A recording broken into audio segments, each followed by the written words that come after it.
benn poñ boo xam ne vraiment. depuis tout à l'heure ma yow ñu ngi ciy discuter mu concerne kenn koo xam ne marqué na CAN bi ah. franchement mu di benn nit bu ñu doon gis nii tout simplement mais. bi ñu demee ba ci biir dafa am solo su bëree bëri soo xam ne. indi na ko ci Coupe d'Afrique bi. déjà équipe am toog na mais moom il va rester. mu di kenn koo xam ne nii yow xam nga tur bi nag daa mënagul a jàpp dégg nga. Michel Kaku. waaw kay xam naa lay sekk dinañu ko indil ci image yi sax. Michel Kaku moomu ñu tudd léegi baara moom mooy figure bi nga xam ne dañu ko remarqué lool ci li nga xam ne moom moo di CAN bi. au début sax dañu ne kii est-ce que nit la. xam ne moom moo di figure bii nii. daal di solu Patrice Lumumba. mu nekk benn figure bu mag a mag symbole de révolution symbole de panafricanisme. mu solu ni moom daal di coiffé wu ni moom boo ko gisee sa xel automatiquement ci moom lay dem moom nag li tax ñi gën koo ràññee bokk na ci li mu taxaw 90 minutes yi nga xam ne rek saa yu ko Congo di jouer dafa daal di taxaw noonu la daal di gunge li nga xam ne moom moo di équipe nationale am ba jamono yi nga xam ne jot naa daseek Algérie daal di koy dóor moom nag jot naa sax tuur ay xéewal dawoon na yaram lool sax ba joueur algérien yi ñu ngi ko doon tooñ di ko wax ne léegi mën naa dem tëddi mën na noppalu ci li nga xam ne moom moo di taxaw bi mais li ñu war a retenir ci li nga xam ne daal dina koy def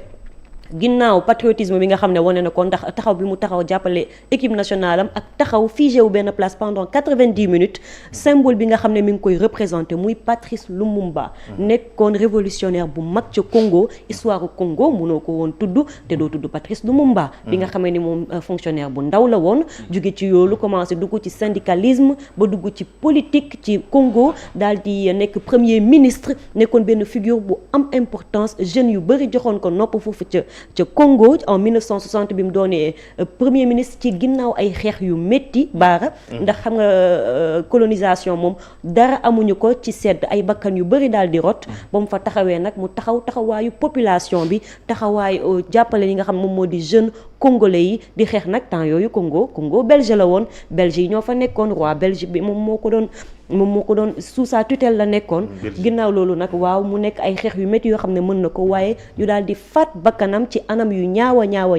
daal di koy dogatee daal di koy taal moom ginnaaw loolu nag dañoo daal di toog ay année ñuy bañ ni ñoom ñoo ko rey di ko bañ ba récemment la ñu nangu ni ñoom ñoo ko def daal di présenter seeni ay excuses te li ñu indilaat Congo ci Patrice Lumumba benn bëñ la baa ay doomam ñoo xeex ay année ngir ñu mën a indiwaat rétablir li nga xam ne moom moo di honneur am maanaam moom dañoo seeyaloon yaram bi yépp ak acide lenn rek moo desoon ci ñoom te ñu doon ko réclamer boobu ba léegi muy benn bëj bi nga xam ne moom la ñu delloowaat ñi nga xam ne moom moo di waa Congo ngir fàttaliku ak commémorer ki nga xam ne moom moo di Patrice Lumumba mu ngi noonu ba tax na moom mi nga xam ne ni moo di Kaku du ñibbi dafay mujjee des foofa ca terre marocaine ba parce que waa Maroc déjà ñu ngi koy sentir boo xoolee image bi nga xam ne ça déjà monté nañ ko daal di koy solo li nga xam mooy drapeau bu Maroc pour que moom mu mën a def foofu ca CAN parce que bokk na ci ñi nga xam ne vraiment dañ doon neexal CAN bi waaw image baa ngi noonu ñu ne la fédération liiral waaw la fédération royale marocaine de football a choisi de rendre hommage à Lumumba Michel Kaku alias Michel Kaku visage emblématique de cette CAN du Maroc bien avant les annonces officielles. Il est aujourd'hui accueilli comme l'invité du peuple marocain par sa présence. Il a pour rappeler l'essence même de l'unité africaine, un symbole fort venu du Congo. loolu pour daal di koy wax ci wolof rek moom mooy kii nga xam ne moom moo di Michel Kaku ñu koy woowee Patrice Lumumba ndax li mu solo dañu ko daal di ñoo ko tooñe bi voilà waaw lii moom mooy vraie image bi bee yàlla bii mooy vraie image bi peuple marocain bi dañu ko daal di rek delloo njukkal ngir fàttali gi mu fàttali figure bu importante bi nga xam ne moom moo di lu mu rek Congo toog na mais moom dafay descendi Maroc suivre CAN bi ba keroog final bi muy doog a ñibbi ndax li nga xam ni jot na koo marqué parce que gis nañ àdduna wërngal këpp ñoom ñoo génnee ay image am di ko affiché di wax ci moom ba tax na ñu bëri ñu xamul woon Lumumba à travers le monde. incarné benn figure boo xam ne. Kumba wax na ko moo nekkoon premier ministre de la République démocratique du Congo 1960-1964. oui nekkoon également homme d'état congolais donc ñu mel noonu pour man. dafa am solo ndaje yu mel ni lu si mel ni Coupe d'Afrique des Nations nga xam dafay dajale ay nations yu bëree bëri supporters yi pour man war nañ di gën a bàyyi xel yu mel nii. parce que man doon naa sax xaar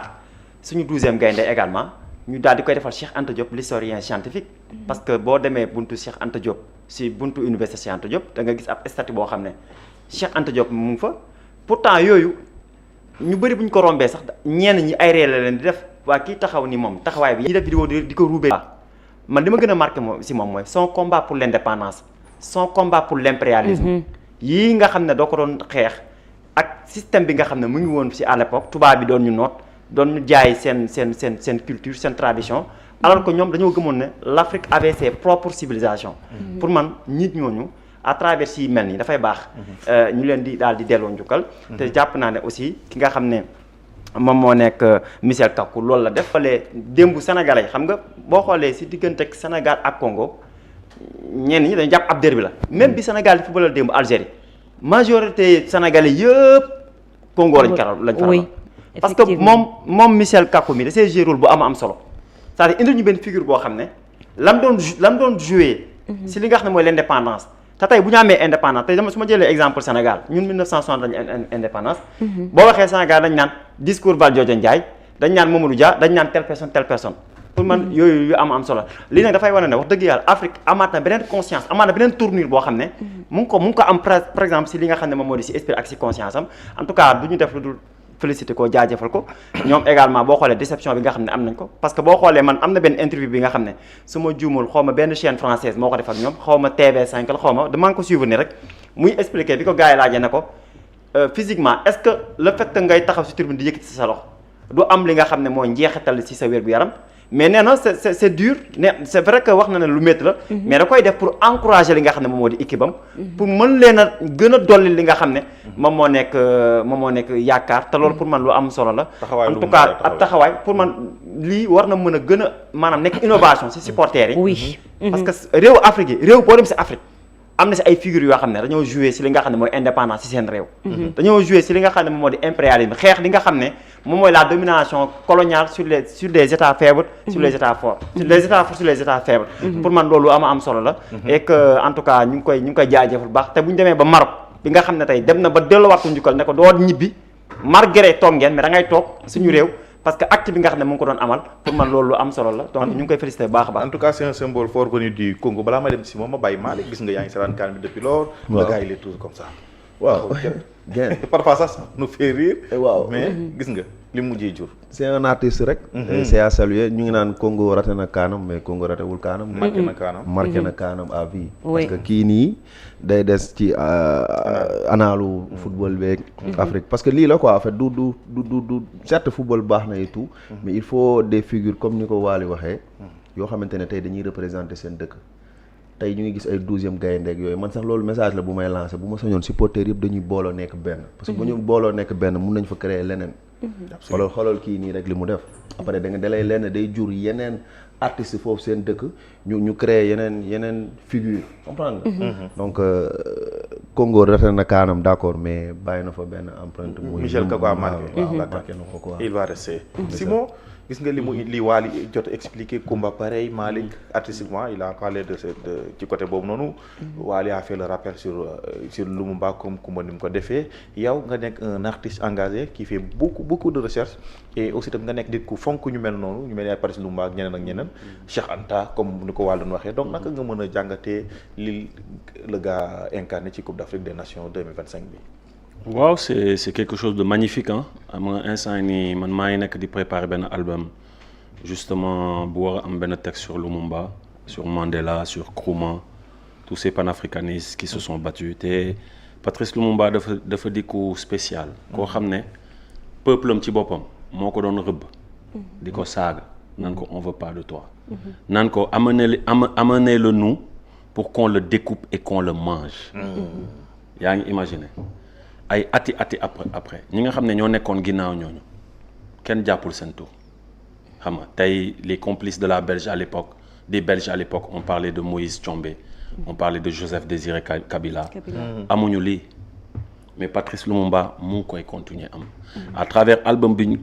ñuy def ñun tamit sur moom ak sur ces panafricanistes ba ci Nasser xam nga tey il y a un message magnifique derrière ça parce que Patrice Lumumba bu mu génnee àdduna imaginez gars yi dañu doon rëbb ay doomam pour tamit daggate ay doomam Patrice Lumumba il a été découpé il faut gars yi xam dañ ko daggate dugal ko ci acide imaginez loolu quoi koo xam ne lenn rek la bëggoon mooy une indépendance de l'Afrique une indépendance du Congo que les Belges les laissent indépendants laissent seen ay ressources bàyyi leen ñoom ñu indépendant ñu xeex ba daggate la di wër say doom mais ku mel ni Gamal Abdel Nasser tamit président de l'Égypte à l'époque moo fexe ba dugg Congo di récupérer ay doomam évacuer leen discrètement évacuer leen dem assurer seen ay assurer éducation doom yi ba doom yi màgg tey ñoom it di yeggali combat bi donc c'est pour te dire que l'Afrique yàgg na am ñu mel nii ñun tey ñu ngi wax am nañu Mamadou Dia pareil gars yi dañu dem jaxase ko ak Serigne Sy ne kii ku bon la bëggul Sénégal bëggul xam nga ngeen nekk ci agriculture bi c'est la même chose que ces gens ont vécu on a vu Nelson Mandela qui a été emprisonné durant combien d'années tu vois donc une vingtaine d'années tu vois donc pour dire que ne hommage bi c'est magnifique parce que ça va non seulement faire ressortir l'histoire de Lumumba mais ça va aussi faire ressortir l'histoire des autres qui se sont battus xam nga ay Sylvanus Olympio xam nga au Togo dund na fi tamit lu ne ba ñu rey ko xam nga buntu ambassade américaine donc toutes ces personnes là vont ressortir et ñun tamit on a un album dans ce sens bi nga xam ne on doit tamit dédier ça à toutes ces personnes qui se sont battues. def nga ci texte. waaw Lumumba am naa ci benn texte de. enregistré wu ma ko nag mais. am naa ci benn affaire. Je suis né dans les terres rouges du Kasaï profond un 2 juillet 1925 là où l'espoir se morfond. Avec les cris muets d'un peuple que l'histoire veut effacer, dans Onalua, mes racines où l'audace a su tracer. Je grandis parmi les psaumes, les croix, les caniveaux. À Stanleyville, je trie les lettres et les mots. Mais dans chaque enveloppe, j'insuffle une étincelle, une soif de justice, une mémoire rebelle. 1947, je deviens président de l'assaut des évolués. Je suis ce noir instruit qu'on tolère avec un statut d'évalué. Ma langue devient feu et dans chaque mot émane une brûlure. Bouscule l'ordre occidental, se dresse face à leur souillure. En 55, un procès derrière les barreaux. Je médite sur l'homme, ses chaînes et ses fardeaux. La cellule devient école, la colère devient foi. On ne libère un peuple qu'en défiant la loi. 58, je trace, le MNC s'élève.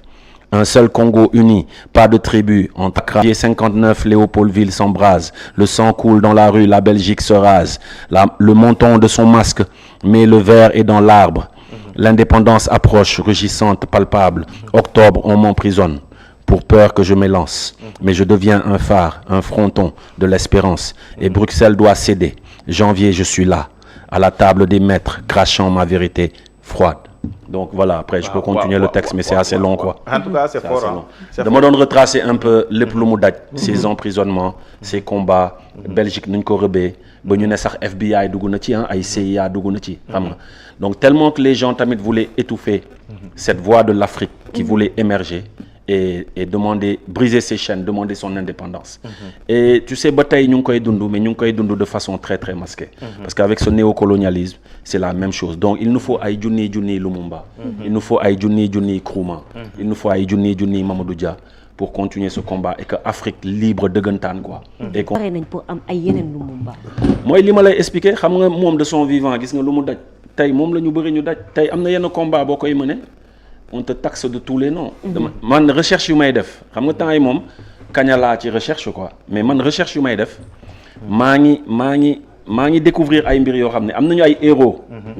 qu'on dit que ce sont des héros ici mais ce ne sont pas des héros ñoom maintenant tu vois dafa mel ni tey ñun ñu ngi wër école yi di jéem a éveiller conscience yi ci wàllu boobu Baara Malick xam nañ ci lu bëri mais gis nga fii nu ñu la joxee cër étage cër noonu sa réew parce que foofu dañ lay yóbbu ci saal yi ubbil la non seulement jëlal la billet d'avion première classe jëlal la ay hôtel fay la sa cachet dem def le tour vraiment des professeurs présenter la ñëw génnee élèves yi ñu toog seen amphi nga ne leen écoutez l'Afrique est rentrée dans l'histoire ce qu'on dit que l'Afrique n'est pas rentrée dans l'histoire du dëgg am na lu bëri ñu ngi koy attribuer grec yi mais Afrique la juddoo tu vois donc rétablir cette vérité là tu vois mais ni ñu lay accueillir bitim réew bokkul sax ak ni ñu lay accueillir fii loo tax ñu ne il faut que le combat continue et que on découvre vraiment ces combats de ñoom Patrice et qu'on se dise aussi que jeexagul il faut qu'on brise ces chaînes et surtout les chaînes mentales. ñu bënn frontière yi. briller chaîne yi. gis nga Bara balaa ñu génn foofu ce qui est désolant mooy africain bu jug di xeex pour Afrique. africain yi ci boppam ñoo koy njëkk a xeex. te tant que arrivé wuñu à combattre loolu. ba mën a déggoo suñu biir duñu mës a décoller pour dem ci yeneen level. excellent merci beaucoup Coumba mais yàlla baax na dinañ dem. booy bàyyi leen ay yàlla baax na affaire du yàlla baax na de ñun ñii ñoo war a baax xeex bi yàlla moom lu muy def na ko bu yàgg dañ bàyyi yàlla mu gérer àddunaam mais ñun ñoo yàlla du ñëw briser suñuy chaîne baara yàlla du ko def. ñun ñoo war a un certain ce qu'on nous donne à l'école là loo tax ce gars il a réussi quelque chose d'extraordinaire vraiment d'extraordinaire et je me dis que ne Togolais yi nañ def la même chose pour Sylvanus Olympio. xam nga je me dis que ne waaw Ghana nañ def la même chose pour Nkrumah fii Sénégal on fera la même chose pour Cheikh Anta Diop pour Mamadou Dia xam nga pour Thierno Souleymane Baal énormément de nos Khali Amar Fall mi nga xam ne moo créé l'une des premières universités à l'université de Pire bi nga xam ne xam-xam lañ fa doon jàngale stratégie. Ces gens on doit les mettre en avant. tu vois et bàyyi yenn caaxaan. Super Malick. ñu commencé waxtaan bi ak Simon qui est là avec nous. waaw qui a fait beaucoup de choses avec Jolof Folaay. non yow kay dama lay bàyyi nga ubbi ko. beaucoup d'initiatives yoo xam ne Simon jot na ko fee jël. ay affaires yoo xam ne vraiment bu fekkoon ni teeloon nañu comprendre ce qu'il voulait faire kon ba léegi ñu bëree bëri duñ fi nekk naan industrie bi amul. wala industrie bi doxul wala industrie bi nii wala nee parce que Simon a très tôt compris ci côté bi parce que bi muy jógee France Bordeaux. di ñëw Sénégal. boobu c'était